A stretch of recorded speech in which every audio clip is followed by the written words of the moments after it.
बहुत दिनों की बात है, किसी जंगल में एक कालू व्यापारी रहता था। वह बहुत ही कंजूस था। उसकी पत्नी उसकी कंजूसी से बहुत परेशान थी। वह 1 रुपया भी खर्च नहीं करता था, हमेशा मुनाफे के बारे में सोचता रहता था। उसका एक ही बेटा था, जो वह भी अपनी कंजूस पिता की वजह से परेशान रहता था।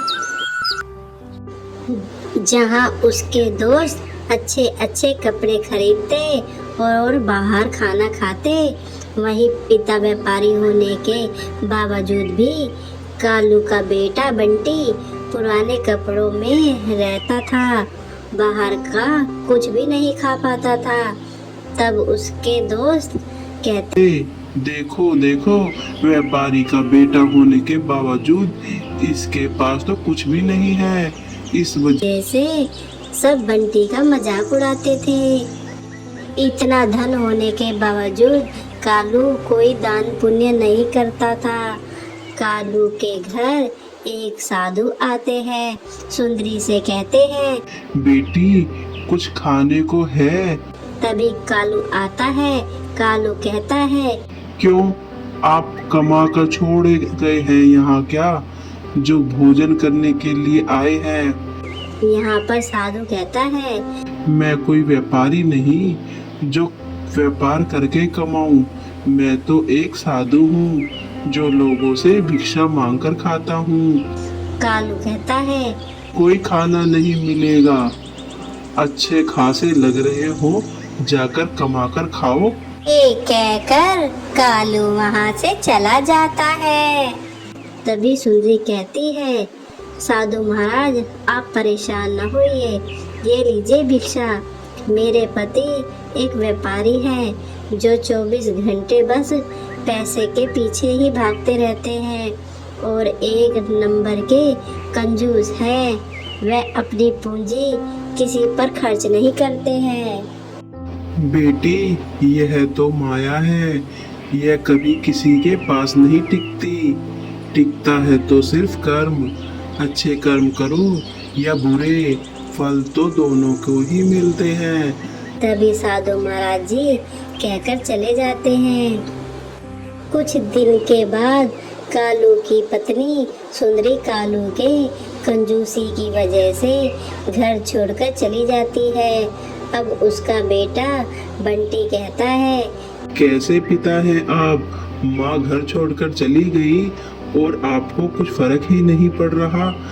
आपको तो ऐसे सिर्फ पैसा ही चाहिए। मैं भी अब यहाँ नहीं रहूँगा। यहाँ रहने का क्या फायदा जब आपको अपनी बीवी बच्चों की नहीं पड़ी। इतनी दौलत लेकर आप कहाँ जाएंगे? क्या फायदा ऐसी दौलत का जो किसी के काम ना आए। यह कहकर कालू का बेटा बंटी घर छोड़ देता है। तभी कालू कहता है, जाओ जाओ, 2-4 दिन में अकल ठिकाने आ जाएगी, वापस यहीं आओगे। अब बंटी अपने दोस्त टोनी के पास जाता है। टोनी को वह सारी बात बताता है। टुन्नी चिड़िया यह सारी बात सुन रही होती है। तभी वह बंटी से कहती है, तुम्हारे पिता को सबक सिखाने का एक तरीका है मेरे पास।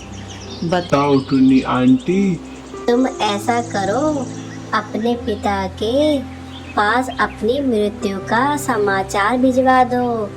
इससे क्या होगा टुन्नी आंटी? इससे तुम्हारे पिता को एहसास होगा, धन के अलावा भी अपनों की दौलत होती है। तभी टोनी बंटी की मृत्यु का समाचार लेकर जाता है। कालू अब बहुत दुखी होता है। तभी सुंदरी भी ये समाचार सुन लेती है और फूट फूट कर रोती है और कालू से कहती है, देख लो जी, तुम्हारी कंजूसी का क्या नतीजा निकला है। अब इस दौलत को आप धर कर चाटो। क्या आप की दौलत मेरे बेटे को वापस दिला सकती है?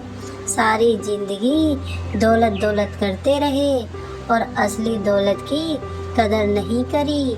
मैं भी अब यहाँ नहीं रहूंगी। मैं भी अपने बेटे की तरह जाकर कहीं मर जाऊंगी। तभी कालू कहता है, नहीं नहीं सुंदरी, तुम मुझे छोड़कर मत जाओ, मुझे माफ कर दो। मैं दौलत के नशे में अंधा हो गया था, जो अपनी असली दौलत नहीं पहचान पाया। अब मैं क्या करूं? मेरा बेटा मुझे छोड़कर चला गया, मेरा नाम बढ़ाने वाला कोई नहीं रहा। अब मैं ऐसी दौलत का क्या करूं? कालू बहुत पछताता है।